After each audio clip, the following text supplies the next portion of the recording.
Hey everyone! All right, I need you guys to do us a favor and comment on the side and make sure that you can hear us. Let us know that you can hear us, guys. All right, so today we're so excited. Excellent. Thank you for commenting. Perfect. It's so great to see you guys. Hi, Victoria Jamieson. It's great to see some other illustrators and authors on here. That's awesome. So, hi everyone. Thank you so much for tuning in. This is our first event using Crowdcast, and we're really excited to be doing it with best-selling author Jim Ottaviani and illustrator Maris Wicks. Jim is the author of over a dozen graphic novels about scientists, including Hawking, The Imitation Game, Primates, and more. He has worked as a nuclear engineer and is currently employed as a reference librarian in Michigan. Maris Wicks has written, drawn, and colored comics for First Second Books, New England Aquarium, and Woods Hole Oceanographic Institution, as well as SpongeBob Comics, Marvel Comics, and DC Comics. She illustrated the best-selling book Primates, and illustrated and wrote science comics, Coral Reefs, and Human Body Theater. And she also has a super cool website. Is that an orangutan? That's fantastic. She has a super cool website with a really awesome picture of her scuba diving that you should all go check out after this. Oh, yes. So I did not know almost nothing about NASA until I read this book the other day. And I was blown away by how much I learned in like a relatively, like it's a decent sized graphic novel. It's like 160 pages, but there is so much information and it is so cool. Astronauts, the Woman on the Final Frontier, is about what female astronauts underwent during the process of being accepted into NASA. And it's a great teaching tool. It's awesome if you have a child who loves outer space or astronauts. It's super, super cool. What made you guys pick this topic? So we're going to talk all about that and how we make comics in our presentation. So it's going to be about 30, 35 minutes where we'll walk you through it. And then at the end, we'll be available to take questions. So without further ado, make this bigger for you guys. Let's start. So thank you all so much for coming out today. It's obviously a bummer I can't see you all in person. Jim had originally was going to fly out for this, but it's really, really cool that we can do a virtual event instead. So thank you for coming. So let's get started. So hi, I'm Jim, dressed as my cartoon self here. Right behind me is Neil Armstrong saying hello to you as well. And I write comics about science. And I'm Maris. I draw and sometimes write comics about science. And I also really like to coordinate with my cartoon self. Maybe you've read some of our books. And Jim and I have collaborated before on a book called Primates, which focuses on the work of Jane Goodall, Diane Fossey, and Berete Caldegas and their studies in primatology. And we've well, yeah. Yeah, they let us do it again. They let us work together again. And this time it's on astronauts, women on the final frontier. But astronauts, we said science, right? So what does that have to do with astronauts? Well, almost all of them are scientists, it turns out. And the ones who aren't are usually doctors or engineers, which is close enough. So what does a famous doctor slash engineer slash scientist look like? What does a famous astronaut look like? This is what a famous astronaut looks like. Gloves, Nomex and silicone. Helmet, polycarbonate faceplate, mechanical seal, sunshade. Communication, aka Snoopy cap. Survival backpack, parachute, life raft, survival gear, 30-minute supply of oxygen. Paratrooper boots. Launch and entry pressure suit, or LES for short. There's a lot of acronyms in NASA. Long johns, cotton. Astronaut, famous. Maybe not so famous. So yeah, maybe not so famous. Maris and I have walked around her hometown and throughout Washington, D.C. with Mary Cleave, who is the main character of our book. And nobody ever asked for her autograph. So why do you think we chose Mary to be the narrator of this book? And another question, why comics? Well, we'll talk more about it soon, but one reason is that comics are for everybody. Stories about imaginary people and real people. People who are famous and people who may never have a TV show or movie made about them. Comics are, we would say, really, really personal. And they allow you to know people by their thoughts, their words, their actions, sometimes all at once in a single panel. So to fully answer the question, why comics, I think we first have to ask, how do comics work? So it's just like a bunch of words and pictures, right? And sometimes not always words, sometimes it's just pictures. But comics aren't picture books, and they're not illustrated books either. We use those two things carefully and in special ways. Comics are their own kind of unique medium. So Jim's the writer and I'm the artist on Astronauts, but because we work together and we're both storytellers, we're going to talk about the other person's specialty. So I'm going to talk about words and Jim's going to talk about pictures. So in comics, what do we do with words that's special? So in this panel, we have the top, so is this, it's in a word balloon, and comics use word balloons to show who's saying what. In the bottom, we have the label, astronaut famous, and like the little yellow box.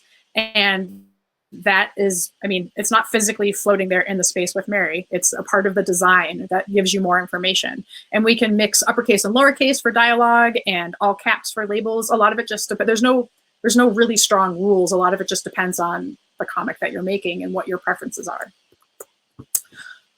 So we have a scene from later on with Valentina Tereshkova on the right and her mother on the left. And you might be wondering why the font or the style of letters has changed on the word balloons. And what we wanted to do in Astronauts was to show when characters were speaking a different language. So we used a special font that looked a little bit more like Russian Cyrillic to show so you could read it, but you could tell that they're speaking a different language. And at the very top, there's a blue box with words in it, and that is narration or caption, and that lets a narrator be present in the panel, even though they're not physically in the panel with the other characters. Thought balloons. Fast forward to Valentina Tereshkova in space. And thought balloons in comics can allow you to see what a character is thinking, which is kind of cool. So it can be a quiet scene, but it can still give you lots of information about what's going on in someone's head. Sound effects. This is one of my favorite things in comics because it's so cool to write how sounds sound, and it brings comics to life in a way that almost feels like animation. It's kind of dynamic, and it's also just, I really love when I'm making comics. Fortunately, Jim supplied me with these sound effects, but when I'm making comics, I say or make the sound out loud, and then I try and write it. And it's actually a pretty fun activity to do at home. Like, just pick a bunch of sounds and see if you can actually spell out those sounds with letters. It's fun. That's and the you way I can... wrote them. Oh, good. Yeah, you have to try to spell it first. And we can put things like a narration box and word balloons and sound effects all in one panel, and you can take it all in and you can read that as it all happening, and you don't even think about it. You just kind of absorb it. So it's really fascinating that you can combine all these different design elements in comics and have it still be legible to the point where when you're reading comics, when you're in the flow of it, you're probably not thinking about any of these things while you're reading comics. It's usually relatively natural. I will say that I didn't learn to read with comics because there weren't a lot, but I am currently learning French, and I read a lot of comics in French, and that's when it's not as intuitive because I have to spend a lot of time figuring out what people are saying and translating it. So I totally understand if you're an early reader or a new reader and you're reading comics, sometimes it can be a challenge to read what's on the page. And sometimes when pictures don't do the trick, we go right for the words denied. And this can have kind of a heavy effect where it's kind of abstracted, but you get the point that like someone was denied what they wanted in this panel. So Jim, take it away. Yeah, we don't do that too often because it's comics, right? And you're really here for the pictures. So let's look at those. And we'll start with thought balloons again. Because we don't have to put words inside of everything where you might expect to see words. Scientists and engineers often think in pictures. I bet you do this too sometimes, actually. And in comics, as we do in this panel, we can represent that directly.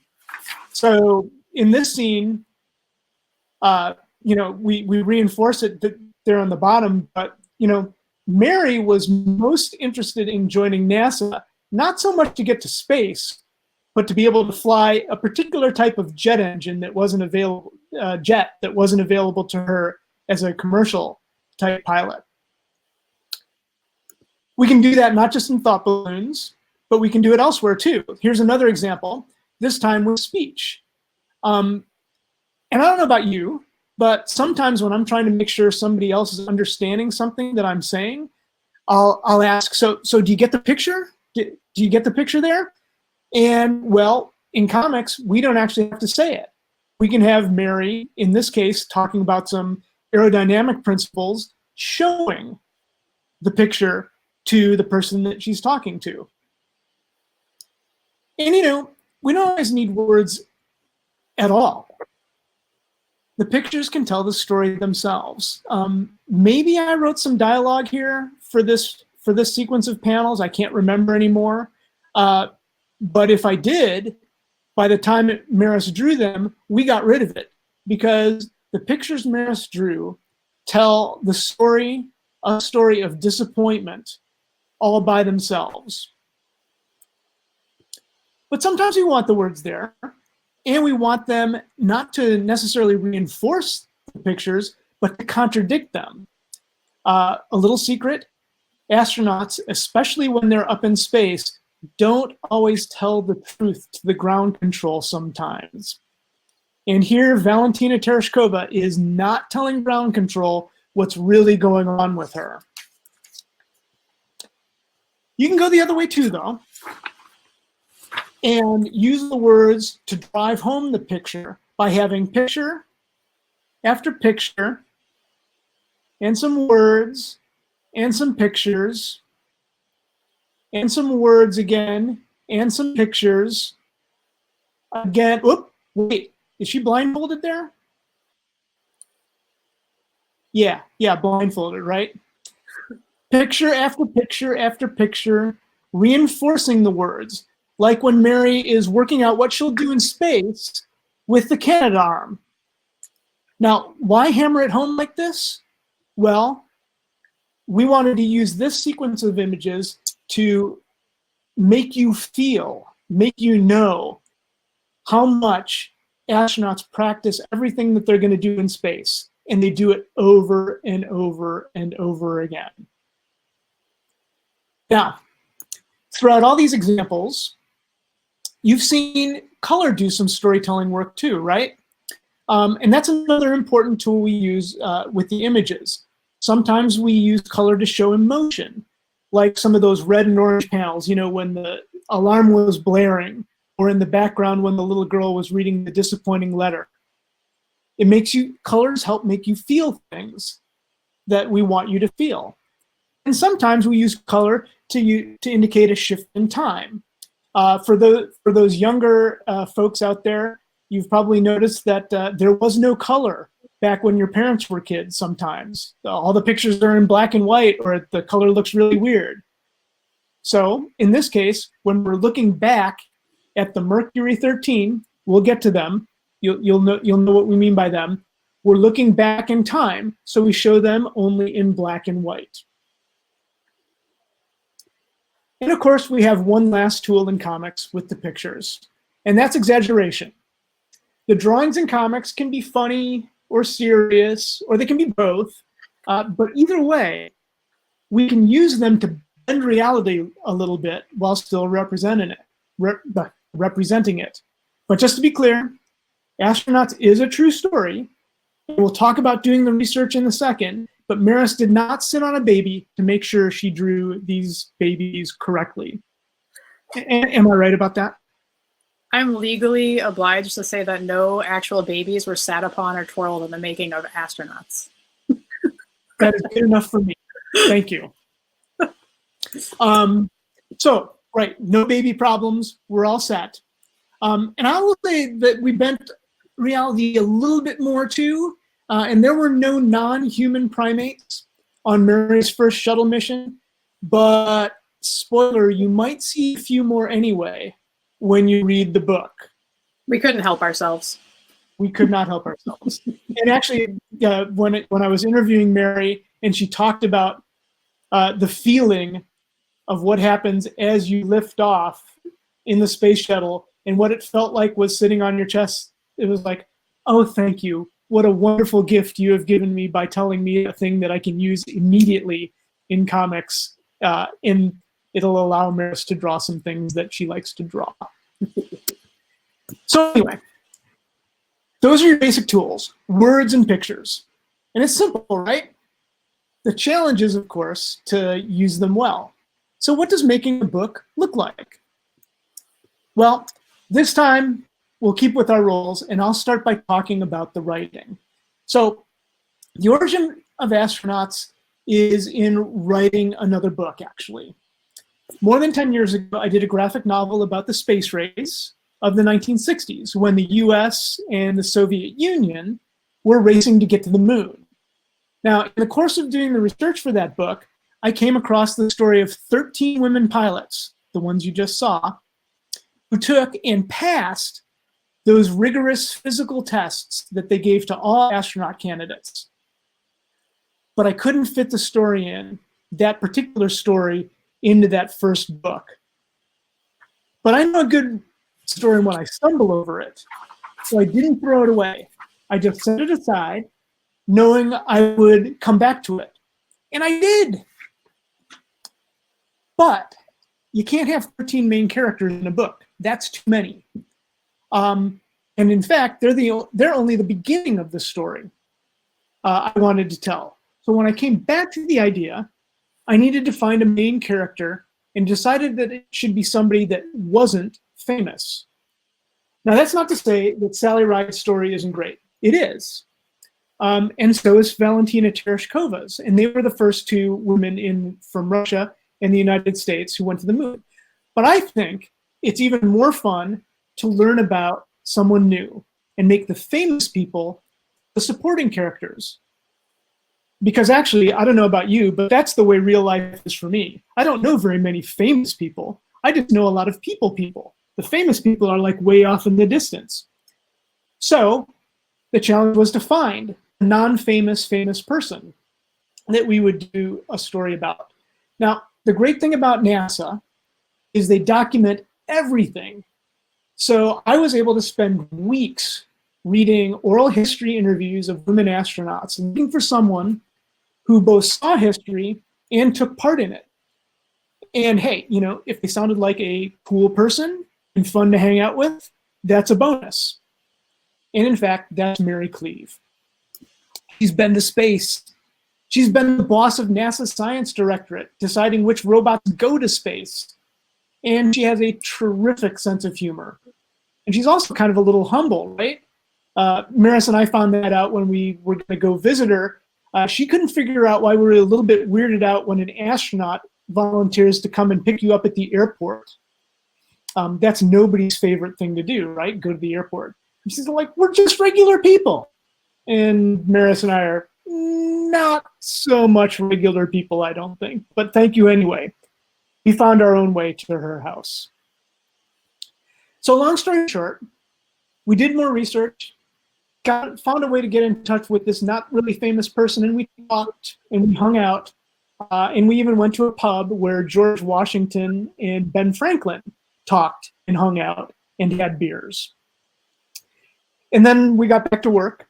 I got back to reading and reading and reading and reading and reading and reading some more. And I got to say, the best source for making a good book is reading other good books. High unlikely story. Eventually, though, you have to stop reading and you have to get to work. And the first step for me is building a structure using the scenes I know I want to include, because the story within them are so cool. So for me, each scene gets a sticky note, which as you can see here, I can move around if I need to. And when I lay them out, like what you're seeing on the slide there, it kind of creates a picture. It's almost like a comics page of how the book will flow from beginning to middle to end. And then I organize my note cards. I had almost 1,000 for this book. So I have piles to go with each sticky note as I turn these sticky notes into a script.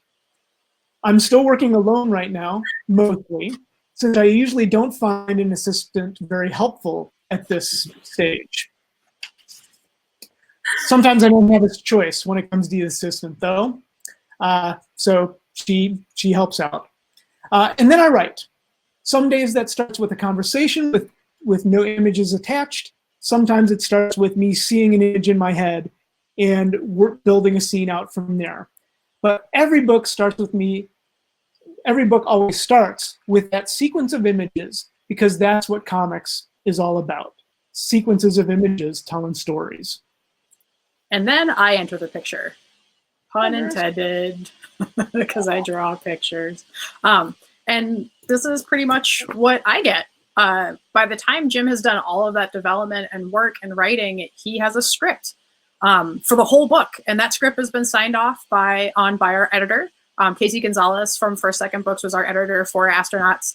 And I always, when I do school visits, I talk about it's kind of like doing like an epic book report. For every stage when you're making a book, you submit it to your teacher, in this case our editor, and they sign off on it and say, okay, this looks good. They give you some notes, and they try and help make the book the best it can be. So my job now. Mary was some of this too, by the way. What? Sorry. Mary was signing off occasionally as well. Yes, yeah, and that's true. Like, we were working with an actual real person who was a part of the story, so it was nice to have Mary's involvement too. I was really nervous about cartooning her, because if there's anybody in the audience who has had to draw people who are actual people, it's hard because you want to make them look good, and you want not just look good, but you want them to be cartoon them. And in our case, meeting Mary in real life helped me immensely draw who she is, because she has such an electric personality, and like Jim said, her sense of humor. So I felt like I really could cartoon her very honestly and authentically.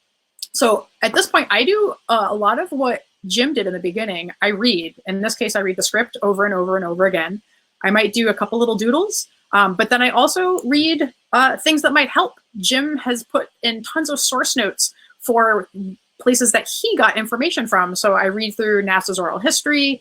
He recommended me a bunch of books, and I have a blog post on my website that talks about some of the books that I read to help draw astronauts. Because you might be like, wait, Maris, why do you have to read stuff? You're drawing it. But it's all part of collecting information so that I can make this book come to life. This is a fraction of the photo references I used in Astronauts. You might be like, oh, you draw cartoony, so you just make that stuff up. And yes, I draw cartoony, but I do not make stuff up. If I can find a reference for it, I will try my best to draw how it happened, even though it's in my own style. So on the left third is all Mercury 13 pictures and references. And the middle is Valentina Tereshkova references. And then on the right is more shuttle, like space shuttle era references. So I was telling stories in two big different time periods, the 1960s and the 1980s. So something I wanted to think about was like, what did the color look like? What did the tech look like? And I will say it was definitely difficult to get Russian space program images. There's a lot less of those, just the nature of finding references. And I mean, even to a certain extent for Mercury 13, there's a lot of space shuttle references, which is awesome because I was born in 81. I am definitely a kid of the space shuttle era. Like I would watch every launch. It just was like, it was there when I was growing up. So I have a personal kind of attachment and enthusiasm for the space shuttle program. So from there, I start on the thumbnails, or you could call them layouts or sketches. This is basically just going through the whole book and laying out the text and panels, but then doing really, really, really loose drawings of what will go on the panel. You don't want to bring a book to finish. You don't want to do finished illustrations without having kind of a process so that we can catch clarity. Is the story clear? Does it make sense? Do the pages make sense? Flow like page to page? Because in comics, you're not just, if you're doing a book, you're not just doing one page. You want to see how the pages flow. Even when you turn a page, this is something that we think about. If you turn a page, that can be a reveal. So for spreads, like if you have a whole image, so for instance, when you see the shuttle for the first time, we kind of wanted that to be like, oh, same thing with the double page spreads. If I don't want to spoil it, but if you read the book, there's a couple places where we made 2 full pages of a single image. And those were really fun to play with. So all the thumbnails get sent to the editor. They get sent to Jim. If it's appropriate, they get sent to Mary. At this point, I can't remember if we shared the thumbs with her. Did we wait until there were pencils just because it's hard to read thumbs? Actually, I think it was pencils. Yeah. Yeah. A lot of times for reading thumbs, it won't look like a fully formed comic, but it's still really important for us and for an editor to look at. From there, if I get the go ahead, I'll move to pencils. Pencils is just what it sounds like. Although I will say for this book, I penciled digitally for the first time. I use let's see, sorry, I'm going to grab it so I can show it to you.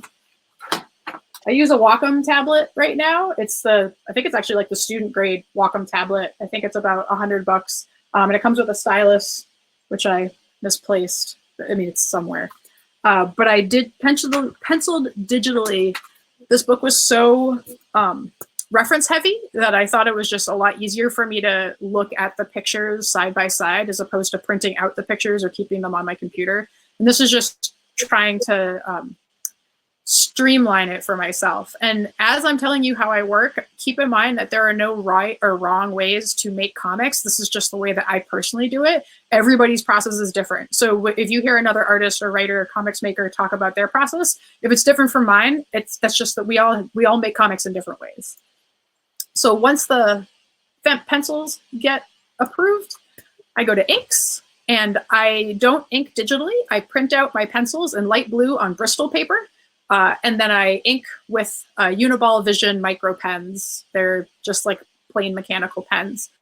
And then I scan the inks back in, and then this is like my favorite part is colors, because you're at the end, the colors kind of bring the comic to life. And it's funny because we think of coloring as not, when you think, sometimes comics are separated into different jobs, like you might just be a colorist, and I've been a colorist for comics before. It's a really important part because you can just look at the difference. Comics and colors add a life to comics.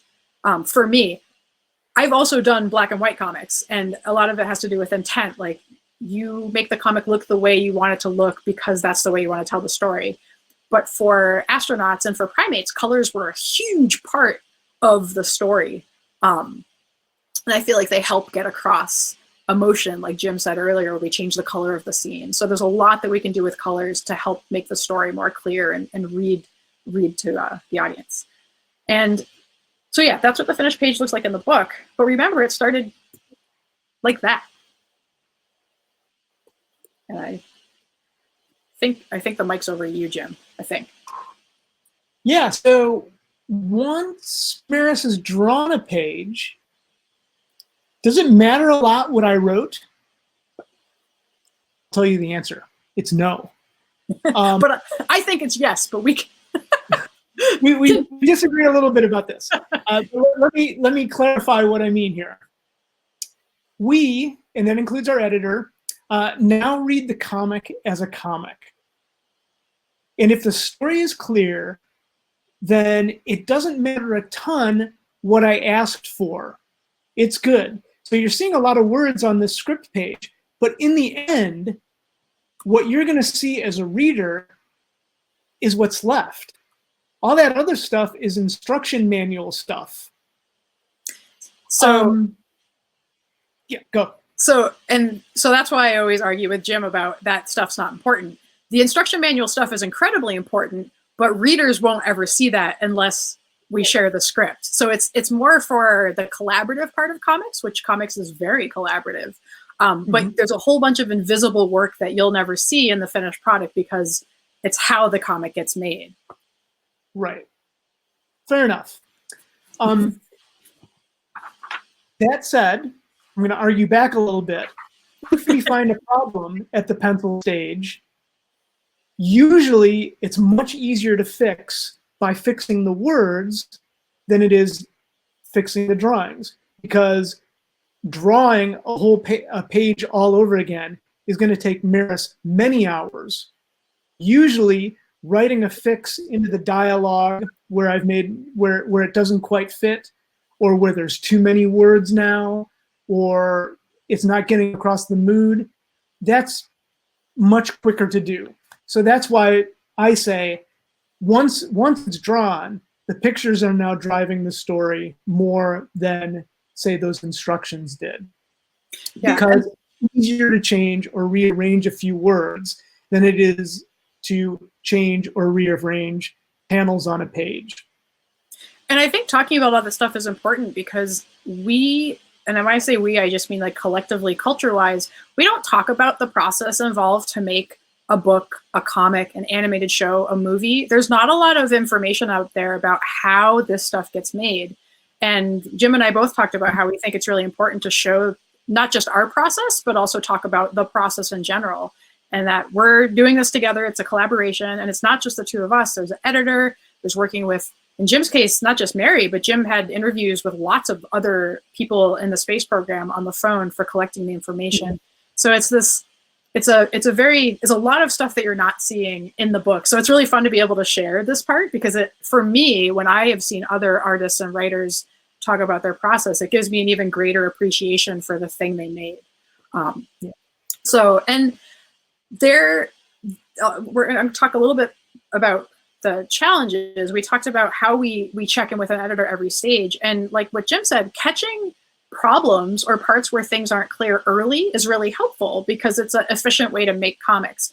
Like if we have to fix something when the pages are all colored, that's a lot harder. So part of the reason why we break down each step is to ensure that the finished book that we're making reads as clear as possible. And like, it hasn't just had our eyes on it, it's had other people's eyes on it. So we'll assume it's good. And I think one of the biggest challenges for me personally with books like this is that these are real people, real places, and real events. And if there's anybody here that follows my work, you know that I don't always draw very realistic things. I draw a lot of cartoony animals, a lot of silly stuff. So I take trying to tell this story in the most honest way possible very seriously, while still doing it in a very cartoony manner. Because for me personally, I find cartoons and cartoony style very engaging. Like it's easier for me to identify with a simplified cartoon character person than it is for me to often identify with a real person, a live action person. And this is the way it's been since I was a kid. I really like comics and cartoons and animation. It's just something that I find really engaging. And that's part of the reason why I love to tell stories with comics, because I hope that they're also engaging for you as readers. And the fun part is you get like the translated Jim and Maris version of the story. You've got real life Valentina Tereshkova on the right, but then you have cartoonified Jim and Maris Valentina Tereshkova on the left.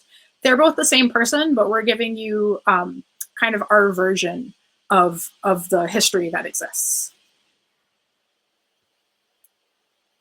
Back to Jim. So yeah, the cartooniness is, I guess, Maris's big challenge. And for me, I guess the challenge is what I have to leave out. Remember I talked a little bit about like having 1,000 note cards. That's way too much stuff to jam into a book. And I also mentioned how, this book came out of a previous book where I knew there was a good story in the Mercury 13, or a good start of a story in the Mercury 13. but couldn't fit it in. So what to leave out? Here again, my assistant is not very helpful. And I always have more story and more science than I can fit in between the two covers. So what do you do? Well, and that I guess brings us back to talking a little bit about science. And I guess this is where we'll zip to the end. Why does any of this work at all? Well, it's a good question. But you know who never asks it? It's the scientists and engineers themselves. They get it right away. The only question they tend to have is, why me? Why should you do a book about me? Well, Stephen Hawking didn't ask that question. He was pretty sure that a comic book about him was an awesome idea. But that's again because scientists, just about everyone you'll ever talk to, communicate with pictures. While I was in Cambridge, not the one near Boston, but the one in the UK, researching the Hawking book, his close friends told me that you can't do science without drawing on a chalkboard.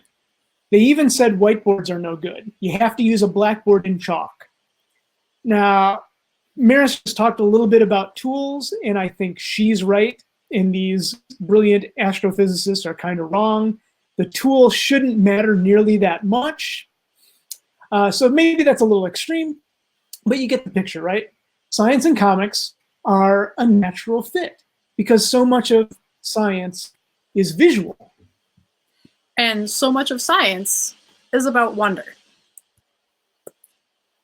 I was the flight engineer on STS-61B, so I had to be able to find our navigation stars in case we needed backup for the star tracker device.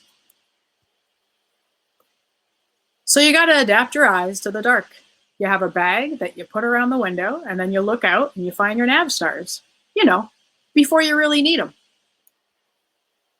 So my first day up in orbit, I go into that little bag, hang out, and I look out.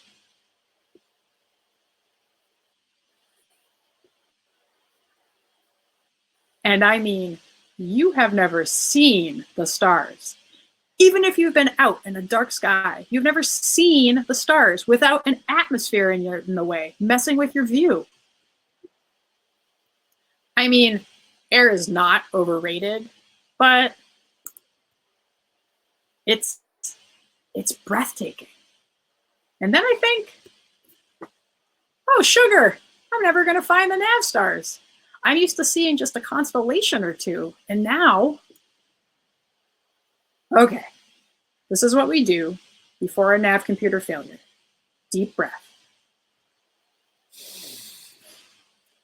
The colors,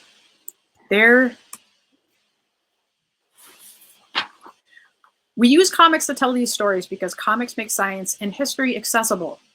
Our stack of books is very tall, as we've mentioned in the research portion, and Jim and I know that not everyone is a space geek like we are. Yeah. So we focus on a good character and not just a bunch of facts. And if you're with us on the first page, if you accept that this is Mary Cleave, famous astronaut, talking to you and not just a few lines on paper, we've got you for the rest of the story. It's personal. It's just you and Mary. Discovery is exciting, whether we're looking at our own planet or out to ones we haven't visited yet. And no one is immune to excitement. Sharing the story is sharing some of that wonder. You'll see it over and over and over again in the book, and we hope that you're seeing it right now. Scientists, astronauts, engineers, teachers, students, readers, writers, artists, everyone. We can all feel wonder. And this has been true throughout history, since the first time people looked up at the moon and stars and thought, I wonder what that giant glowing circle is and all those little twinkly bits around it. So yeah, the answers to big questions like that don't always come easy though. Sure, that's partly because space is hard. Every astronaut, scientist, or engineer who's ever tried to get there says that. But challenging stuff that everybody knows or thinks they know is even harder. And some of those things that people think they know date back thousands of years. Ancient astronomers like the quote that you just saw for a second. I'm once sorry. Do you thought- want me to go back to that? No, it's fine. Ancient astronomers once thought they were at the center of it all, with the moon and the planets and the stars attached to crystal spheres, all revolving around them. Kind of the ultimate in glass ceilings, in other words. We know better now, and we know better because of the people who broke through it. The Mercury 13, Valentina Tereshkova, Carolyn Huntoon, who you meet in the book, Sally Ride, and even Lieutenant Uhura from Star Trek. Yes, she's in the book too. And Mary, of course. She's not a famous astronaut, but she's the perfect narrator because her story is the story of both an eyewitness of and a maker of history. Through her, you'll see where we've been and where we're going and how astronauts like her, and maybe like someone you know someday, or maybe even you, might make our own planet a better place. So, thank you. Thank you guys. That was awesome. Okay, There I'm were just gonna- applauding at home. Perfect. Okay. Everything got bigger on the screen. That's nice. Go to some questions. Before I read these off, there is a green button at the bottom of your page that says buy the book here. And you can buy Primates, you can get Astronauts, and if you click on Maris and Jim's name on our website, it'll show you all of the books we have available on our website, and those will all be shipped right to your door. And you can get a signed book plate. I think is the link there as well on your site? Also right on that event page. Yeah, thank you. All right. Let's see. My- What was that?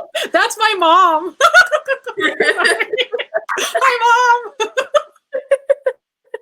Let's start with your mom then. How do you both come up with an idea for a book and agree on it? Oh, can I go first, Jim? Because I know this is going to be my version. So right after I finished Primates, I was desperate to work with Jim again because Primates was like a dream come true. Before I got that book, all I wanted to do was science comics, just comics about science, but I didn't really know how. So I tried out for Primates. I basically did sample pages and got that book. And once it was done, I go, Jim, can we work together again? And Jim doesn't remember this, but he was like, why don't you try and write your own books? And not in a bad way. He just was like, you have a lot of ideas, you should try. And I didn't think that I could write comics. And I went on to write Human Body Theater and science comics, Coral Reefs. But he also had said, I have this other idea for about women in space. How would you feel about that? And I'm like, oh my gosh, I love space. Let's talk about this. And this was back in probably 2013. It was right when Primates came out, I think. So yeah.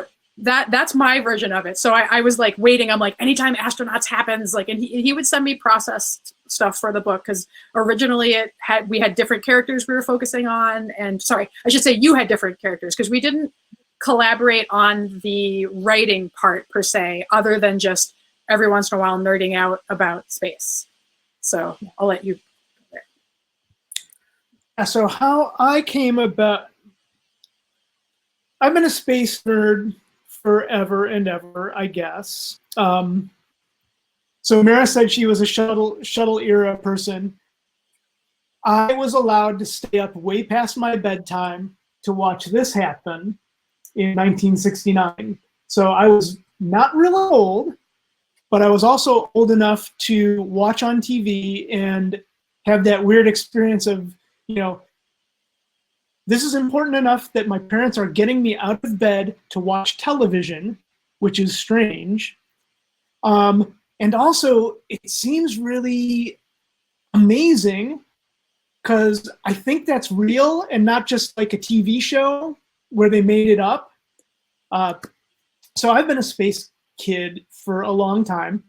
And it really is as simple as wanting to do a book about the space race and then in the course of doing that, encountering this story of women who tried to break in early, way earlier than society and NASA were ready for, and saying, oh, sugar, Dang, those are great. That's a great opening for a book and an entree to how things get, how we get to where we are today, where you're seeing, you know, all female crews, all this stuff that makes the astronaut corps much closer to a representation of what humanity itself looks like. Sort of the general question of how you decide on a book is, this is the best way to get paid to learn something new that I can imagine. And it's just like, it's a bonus. It's so unlike being given an assignment in school where you're told you've got to write about something, and then you do it, and then you get a grade, and then you do your best to forget about it for the rest of your life. This is like, I'm really interested in this thing. Try a little bit, and so it doesn't always work out. Sometimes you read and it's like, that's it. That's really cool. I don't see a bigger story here, or at least I don't see a way that I can grab onto it and turn it into something in my favorite medium, which is comics. So you just read it and you move on. But sometimes there's something there, and you can say, I can bring something new to this, and have the opportunity to share it with more people through this really special and super fun collaborative medium. And then you try to convince other people that it's a good idea, and sometimes they agree that it is. First person to convince, she's that way on my screen. I don't know which way she is on your screen, but sometimes it's Maris. oh, All right, yeah, it's okay. this is a little weird, and there's a little bit of a lag sometimes too between what I say and point at and what you see. It's probably because I'm omnipotent though. Like I am everywhere at once. Are you really? Yeah, but can I bookend what you were saying? That is, as soon as I finished Astronauts, I was like, Jim, what are we gonna do next? So we have a next in mind. We do, but we're not gonna tell you about it. But I feel like we're not gonna tell you about it. But when it eventually becomes a thing, because it will, because we'll work at it. You might not be surprised. That's gonna be my only. That's it. That's it. That's the teaser. This question is from Meg. I noticed that you kept referring to Mercury 13. Who were the additional 6 astronauts? Oh, well, the Mercury 13 are the 13 women candidates who took these physicals and passed them easily. They didn't get any further than that. They got, this is a little bit of a spoiler. I mean, you probably knew this already, right? But a little bit of the spoiler. They got close to taking the next steps towards space, and a combination of short-sightedness and sexism and maybe some practical realities too prevented them from going any further. So there were no 13 women astronauts that went. There really was only the Mercury 7, but those were all guys. Those were all men. And when I started working on this book, I had no idea who the Mercury 13 were. And I was like, how does not everybody know about this? This is history that I would have found fascinating as a kid. And then learning about it as a 30-something-year-old, I was like, there's so many things that have happened in the past that are looked over, and like there's historical records of it. It just, history is very selective. So whoever is telling you the history, there's going to be a bias. And not necessarily in a bad way. We chose the stories that we tell in Astronauts. I wish we could have told way more stories, but we selectively put them in there. So I think part of telling the stories that we do is looking to see what stories have been looked over, whose stories need to be told or should be told. And I think it's nice because there's a responsibility there. And I feel like for me personally, I'm always going to keep working towards that and trying to kind of just expand these histories that they're there, but we don't all know about them. This book is such a great teaching tool, especially right now, the parents who are struggling with their kids right now at home. This is a great read that your 10-year-old's going to want to take up to his room and just read it in one night. And they're going to learn something, and they're going to have fun while they're learning it. Can I mention that I've had a couple people reach out who have younger kids who said they've tried to recreate the astronaut tests on page 12 and 13. Oh my gosh. So I should check with my sister. I know they were doing a couple of them with my niece, but like I've had a couple of parents be like, yeah, we like set up like astronaut tests. And I'm wondering, it might be, I should see if I can try and find some stuff. There's a few people that do space outreach that might have some of the similar tests, like the ping pong ball and the tube and like testing. So so you could even start your astronaut training early because, you know, astronauts get quarantined too before they go to space. So it's true. It's true. I still want to see videos of those. Oh my gosh. Oh, you've just blown my mind. Maybe that's what we should do is we should set up like an obstacle course in our respective houses and film ourselves doing the astronaut tests. I live with an engineer, so I probably could figure out some hacks for like, I don't know if we have an ironing board, but maybe we could do the thing that like swings you upright. Oh, we don't, we have a blood pressure cuff? Oh, we don't. I'll have to order a blood pressure cuff. Sorry. So anyways, tangent. This question is from Victoria. Did you two know each other before Primates, or were you paired up by the editor? So who wants to tell this story? I'll go first. I've been a big fan of Jim's since I started going to comic conventions in around 2002 was my first comic convention or comic show. I went to SPX, which is the Small Press Expo in Bethesda, Maryland. In 2003, I went and I think I met Jim in person and bought a bunch of his books. And then I was like, I didn't have a table, but I had a bunch of mini comics I made. So I was sheepishly like, can I give you these comics I made? I really like your work. And Jim was doing what I wanted to do. And I didn't realize that there weren't that many people doing science comics back then. There definitely were, but there weren't that many. So I saw what he was doing and I was like, oh my gosh, I want to do this. This is my dream job. And I was fresh out of college and I was like, not intimidated, but I was like, Jim was a famous comics science writer. He was doing what I wanted to do. So he put up with like me fangirling out a bit about it. It's like, oh my gosh, you do comics? This is really weird. I feel like I want to turn off my camera for a second. I'm sorry. It's okay to be fans of the people you work with, though. Right. I'm totally the same. So what happened was, I pitched this book called Primates about the three big primatologists, Jane Goodall, Dian Fossey, and Brute Aldecott. Didn't have an artist in mind at the time. And so a bunch of people submitted samples and, went through the editor, and the editor would select a few to send on to me. And we kept saying like, I like this about that one, but maybe not quite right here, on and on and on. And we get Maris's samples. And honest to goodness, I don't think this is selective memory, but I don't think it was like 15 minutes that I get right on the phone. And like, you don't call your editor typically. It's always email or something. I get on the phone, it's like, she's the one, right? I mean, please tell me she's the one. You think she's the one. And Calista said, yeah, we think she's the one too. It's like, oh, this is wonderful. This is so good.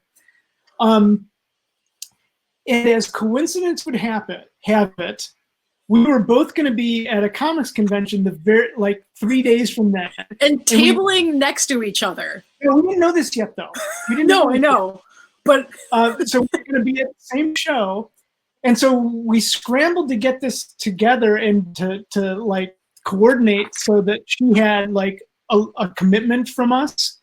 Because can you imagine if like we'd gotten together and either we both knew but didn't know that she was probably going to do this, or I didn't get it. Thinking like the worst case scenario, or she just sent in samples because she wanted to get them in front of for the company for a second, but really wasn't interested. It's like, I don't really like Jim's stuff, but I want you to see what I can do.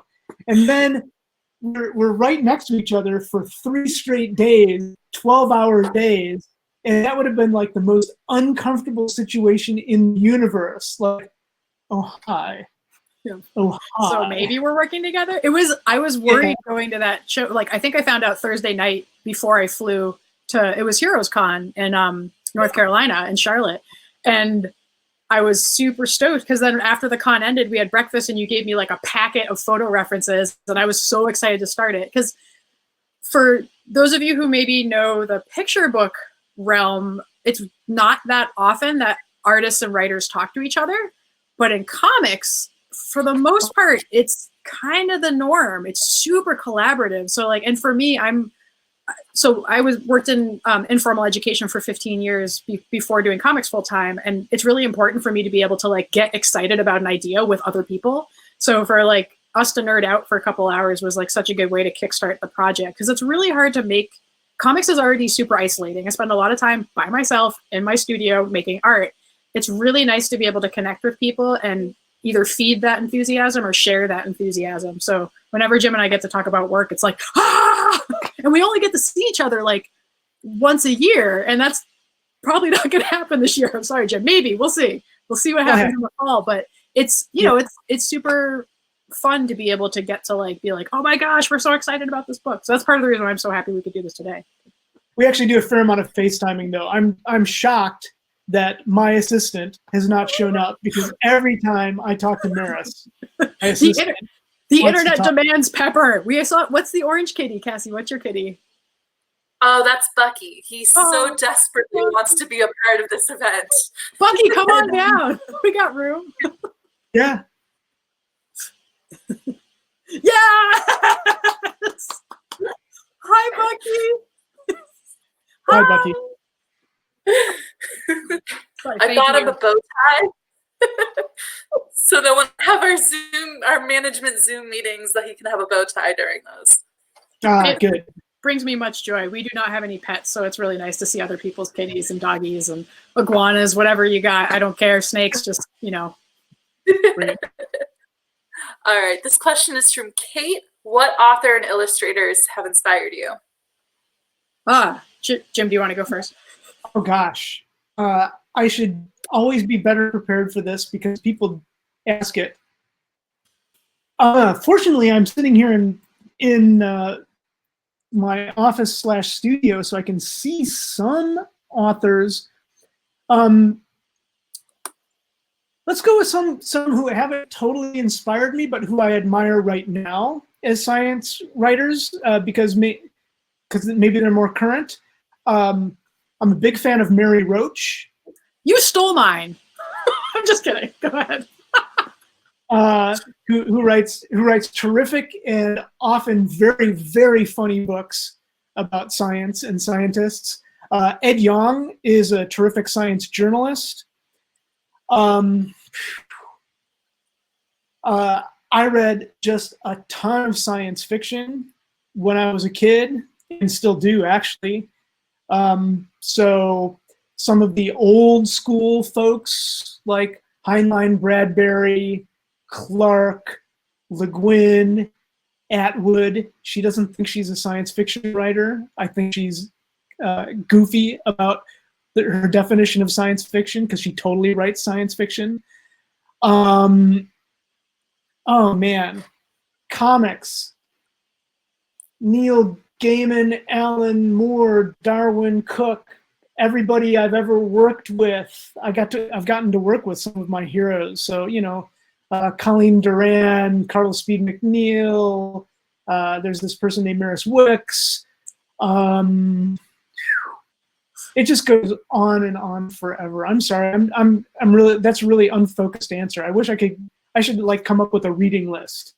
But nobody wants a reading list. But I agree with what you said before, where it's like kind of where I've actually been thinking about, I kind of want to do a inspiration through ages, because what was inspiring to me when I was in elementary school versus middle school and high school, like those are all formative and I think they're really important, but it also goes to show like how much you change in terms of like what's important. But my list right now, my working list. So Mary Roach, of course, she's an incredible science writer. Really engaging. I also really like Gabrielle Walker's work.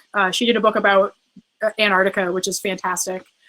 Similar style to Mary Roach in terms of like on the ground science, very reflective, but also very informative.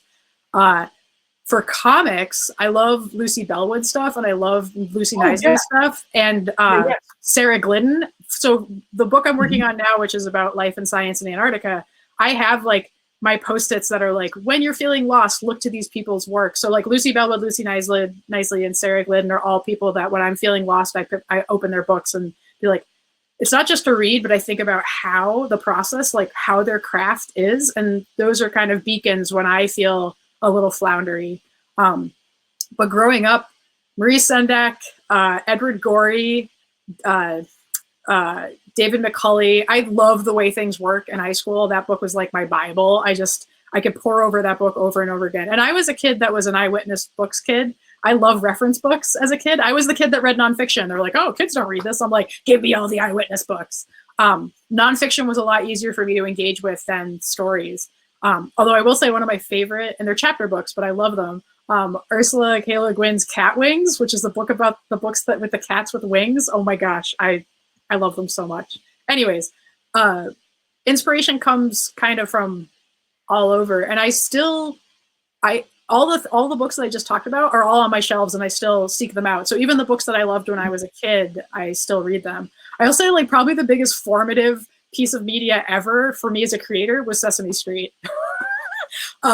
What Sesame Street did as a show and how it showcased independent animators, and just like going back and watching it as a grown-up, it's an incredible show. And I feel like growing up with that just in the background shaped kind of how I approached humor and pacing and even design.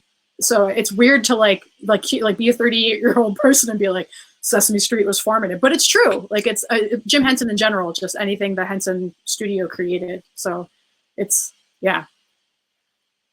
All right, let's take one more question. This one is from Brooke. What was one fact you learned making this book that surprised you the most?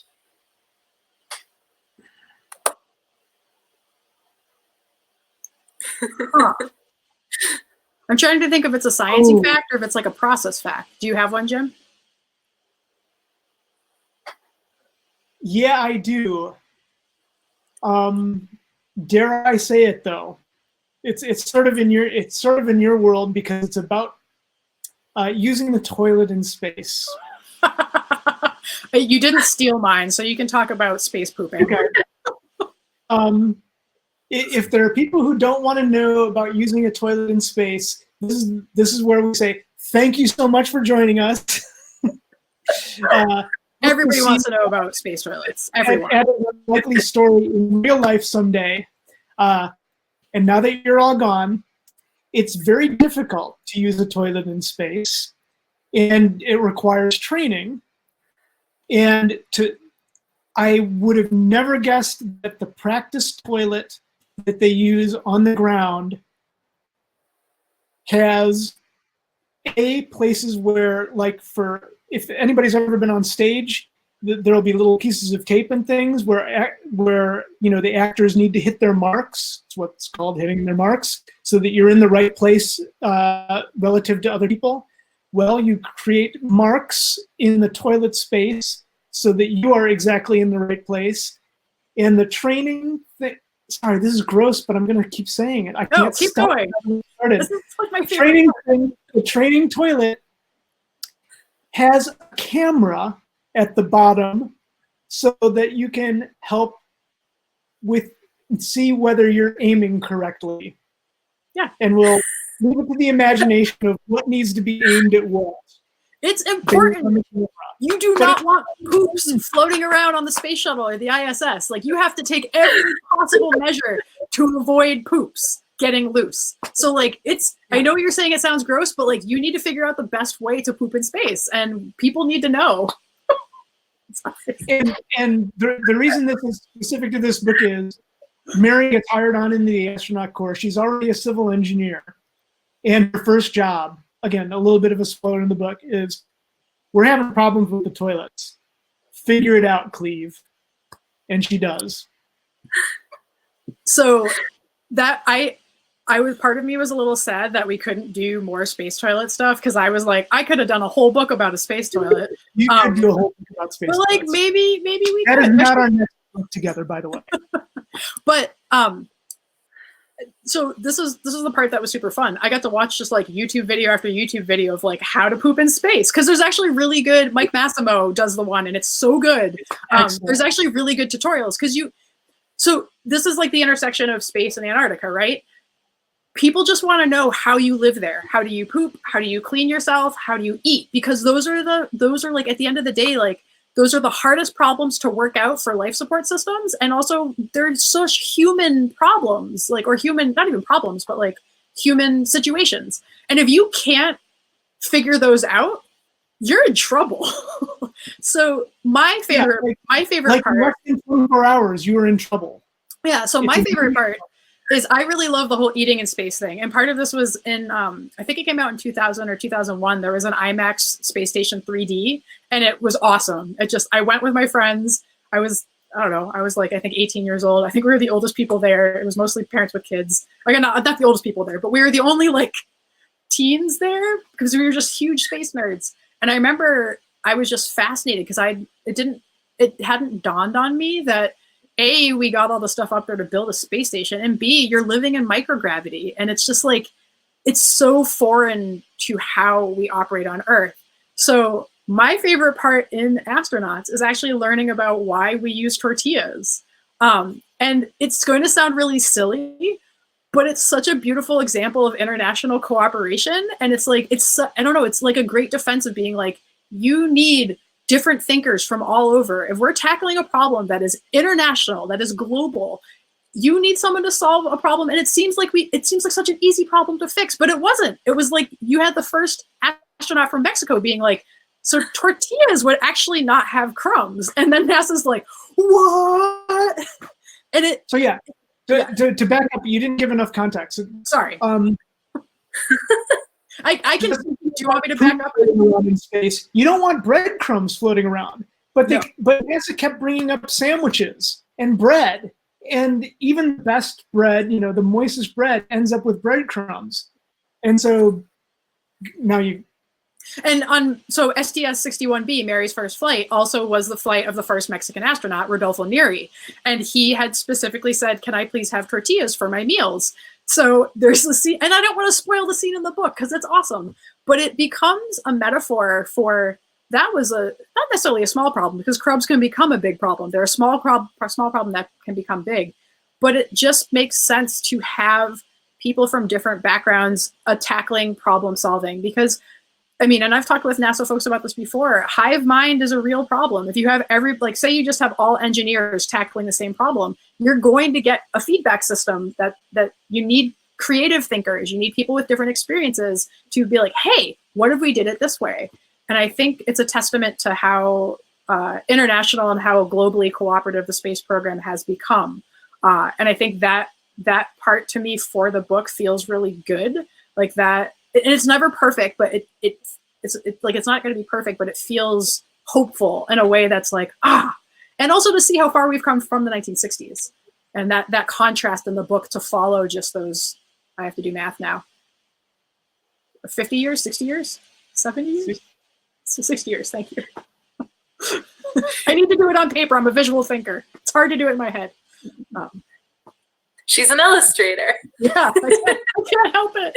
I'm actually really good at math. I just need to do it visually. It's really hard for me to mentally calculate, but I am like wicked good.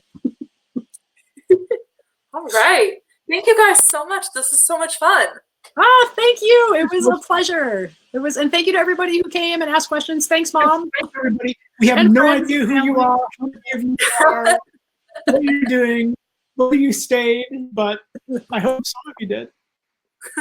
While we keep practicing social distancing, we have a bunch of events coming up next week with more illustrators, Rebecca Stead, Jeff Kinney, Chris Eliopoulos. So yeah, we're really excited. I know all these three people, not personally, but I know their work. Excellent. You're going to want to tune in for those and get the book right at the bottom. Click buy the book here. You can read reviews on it. It's truly such a fantastic book for all ages. It's great.